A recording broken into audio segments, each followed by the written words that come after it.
Hello guys, good morning. আমি কর্মিলা। আজকে আবার একটা তোমাদের ছোট মিনি ব্লগ নিয়ে চলে এলাম। তো আগে ব্লগে অলরেডি দেখে নিয়েছো, তোমাদের বলেছিলাম আমি। তো আমাদের কিছুটা কাজ ছিল, তো দেখতে পাচ্ছ আমাদের 4টা পার্টি মেকআপ ছিল, তো সেটাই করতেছিলাম। দেখতে পাচ্ছ আমি প্রচন্ড ব্যস্ত ছিলাম, দেখতে পাচ্ছ এখানে।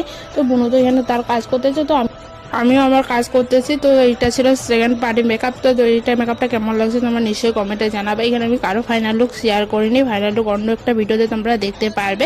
তো এক এক করে সবাইকে এখানে সাজানো চলছে, দেখতে পাচ্ছ। কারণ অনেকটা লেট হয়ে গেছে, তার জন্য আমি এখানে হেয়ার স্টাইল করতেছি, বোন এখানে রেডি করতেছে তাকে। এটা ছিল আমার মাসি। তো চলো তাড়াতাড়ি করে রেডি করা যাক। তো রেডি করে তাদের লুকটা কেমন আসে তারপর তোমার সে নিশ্চয়ই একটা ব্লগে শেয়ার করবো। তো তারপর তো তাকে রেডি করে আমার একটা বোনকে রেডি করেছিলাম। তো দেখতে পাচ্ছ এই বোনটা তো প্রচন্ড মিষ্টি ছিল, তোমরা আশীর্বাদ লুকটাই দেখে নিয়েছো অলরেডি। তো তারপর এদের রেডি করে তো আমরাও রেডি হবো। চলো তাড়াতাড়ি করে রেডি হওয়া যাক। তো কার বিয়ে তো এখন আমি বলিনি, তো নেক্সট ব্লগে বলবো কার বিয়ে আর কথা বিয়ে বাড়ি যাচ্ছি। তো আমরা দুজনকে, এটা হচ্ছে ফাইনাল লুক। কেমন লাগছে আমাদের দুজনকে নিশ্চয়